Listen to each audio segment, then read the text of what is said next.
¿Cómo detectamos y cuantificamos entonces los contaminantes metálicos, ¿no? Entonces, hay varias técnicas. Yo voy a hablar de tres, algunas ya conocidas por ustedes, otras no tan conocidas.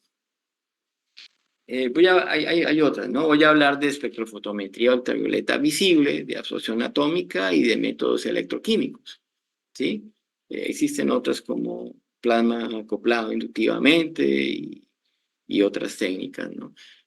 Ultravioleta visible es una técnica, a mí me parece muy simpática, utiliza la radiación de la luz, ¿sí? En el intervalo asociado al visible y al ultravioleta. Entonces la radiación es separada por un prisma y llega a una rejilla. Si yo tengo un determinado contaminante metálico y se deja solo pasar la longitud de onda, ¿sí? La radiación que ese metal absorbe en la solución, yo puedo calcular qué porcentaje de metal hay en la solución, calculando la relación entre cuánto llegó a la radiación y cuánto inicialmente llegó a la muestra. Sí, la ecuación es muy sencilla, ¿no? Es la ley de Euler-Lambert, donde la cantidad de radiación absorbida es proporcional a la concentración de la especie en solución.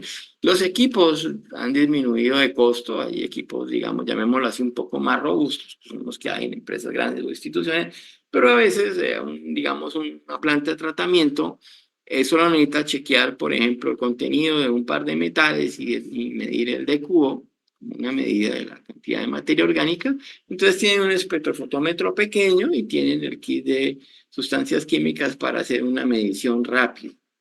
Entonces es muy razonable que esta sea la técnica escogida por ellas y no un equipo de mayor presupuesto como es el que usa absorción atómica, ¿sí? Lo que nosotros medimos acá es la cantidad de energía emitida, ¿no? En el espectro de emisión. Cuando la radiación llega, hace que los electrones digamos, los niveles internos pasen a niveles superiores, se absorbe energía y cuando regresan se emite esa misma cantidad de energía. Y entonces, este sería lo que es el espectro de emisión, donde las rayitas, las franjas negras, son las radiaciones absorbidas por la muestra y cuando esas muestras liberan esa energía, hay una emisión, entonces son las franjas coloreadas en la película fotográfica, por decirlo así, ¿no? Otra técnica para detectar metales, ¿sí? Es la absorción atómica, ¿no? Entonces, la muestra de agua, donde está contaminada, requiere pasar por un proceso de nebulización y atomización de los átomos, ¿sí? Esos átomos absorben energía y emiten una radiación, y esa radiación llega al detector, ¿sí? Para cuando uno utiliza esta técnica, se necesita un detector particular para cada elemento metálico. Entonces, los problemas están allí, es en el cuidado de los detectores. No necesariamente todo el laboratorio tiene todos los detectores metálicos. El equipo no se prende para hacer una única muestra, sino las muestras se preservan. Hay un tiempo de preservación, condiciones específicas que vamos a ver durante el curso, ¿sí? Y cuando hay un número razonable, entonces el equipo se calibra para ese elemento y se pasan todas las muestras, ¿no? Entonces, hay diferentes formas de obtener la atomización. La fotometría llama digamos la que es más sensible, el horno de grafito y el generador de hidruros. Hay el caso del vapores fríos, que se utiliza solamente para la detección de mercurio, ¿sí? Pero en general es un equipo que permite, digamos, la medida de una gran cantidad de muestras. Empresas grandes pueden estar con el equipo trabajando 24 horas, ¿no? Entonces, es razonable la inversión cuando el volumen de trabajo es grande en un equipo de esta naturaleza. Aquí hay que hacer toda una serie de consideraciones, ¿no? Como yo les mencionaba, las muestras tienen que estar preservadas.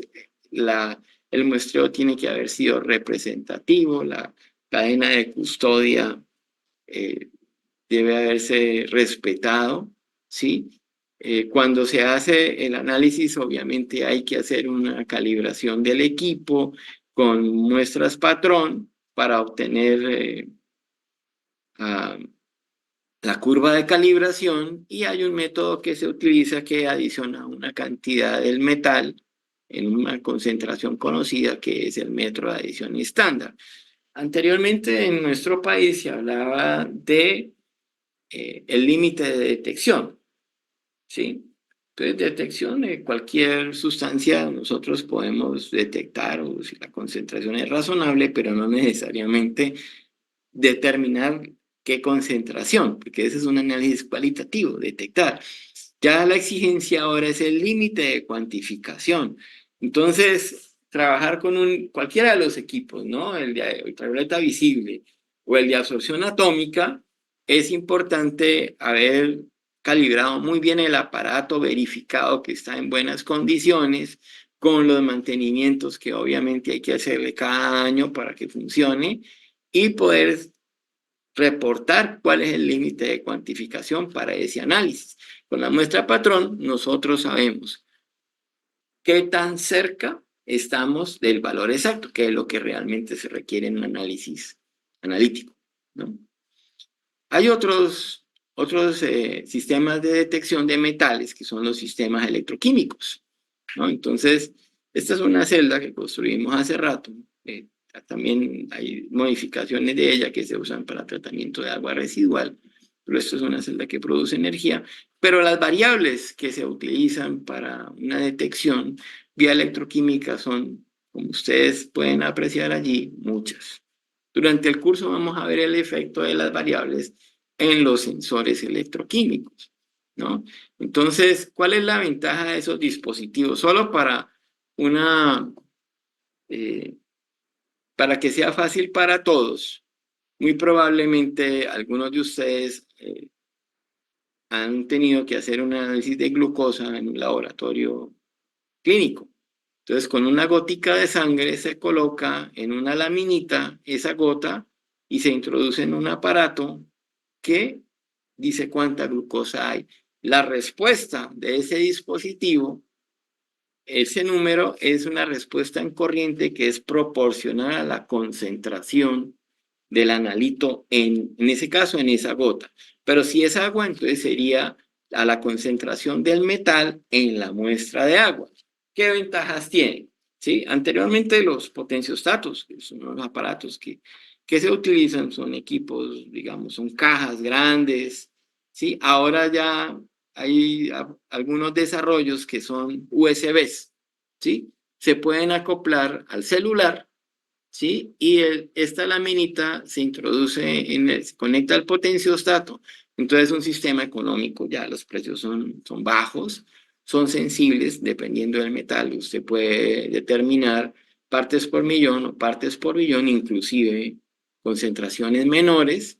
Son económicos, uno puede fabricar más de 10.000 de estas láminas con una buena máquina de serigrafía por día. La respuesta es menos de un minuto entre que se coloca la gota y el aparato nos da la respuesta. Eso quiere decir, ¿sí? Yo puedo cargar en mi bolsillo el sistema. Si yo necesito revisar cuáles son los niveles de contaminación, por ejemplo, de un lago, de un río, ¿sí? Yo puedo llevar el sistema hasta allá, no necesito recoger la muestra, regresarme, llegar al laboratorio y esperar un tiempo a veces, sino yo lo puedo hacer allí. Y hoy digamos, esa conexión en redes, la respuesta que me da el celular, yo la puedo reportar al laboratorio, ¿sí? Entonces, tiene una ventaja adicional sobre las otras tecnologías, ¿sí? Hay varias técnicas voltamétricas donde se hace una variación de potencial, ¿sí? Desde un potencial inicial hasta un potencial final, y entonces la señal de corriente me indica que cada vez, digamos, la cantidad de metal que se está detectando es mayor aquí, ¿sí? El área bajo la curva me indica qué cantidad de metal hay, ¿sí? Y ahí esta es la voltametría de barrido lineal, pero hay otras modificaciones que son aún más sensibles. Entonces acá tengo un reporte, ¿sí? Para mostrarles, digamos, aquí son para, por ejemplo, aquí es cobre, arsénico, plomo y cobalto. Aquí están los estados de oxidación de cada uno. Todos son 2, excepto para arsénico, y cada curva aquí es una concentración diferente. Entonces, con cada punto yo puedo construir la curva de calibración y la muestra problema, entonces me mostrará unos niveles de corriente intermedios para calcular cuál es la concentración. Esta es la curva de calibración, ¿sí? Entonces, si yo tengo para diferentes valores de concentración en mi intervalo de interés de concentraciones, ¿sí? La señal que yo detecte la llevo hasta la curva de calibración y miro cuál es la concentración que me está dando, ¿sí? Entonces, eso se puede hacer con los electrodos serigrafiados que les estaba comentando, ¿sí? Ahora, una ventaja de las técnicas electroquímicas es que yo puedo hacer un barrido, ¿sí? De potencial, ¿sí? Y a un potencial voy a observar la oxidación de una especie, de un metal, a otro potencial, un segundo metal, a un tercero, otro metal, y acá inclusive hay un cuarto. Y los niveles de corriente van a ser una medida de la concentración. Entonces, esta es una herramienta, es una tecnología y una técnica que ha cobrado mucho interés. Ya hay sistemas comerciales, hay los potenciostatos han disminuido en tamaño y el desarrollo del material que se coloca en los electrodos, que es el material detector, ¿sí? Entonces, aquí lo que se puede hacer es, o que vamos a hacer en el curso, es aprender un poco de electroquímica para poder utilizar estos dispositivos.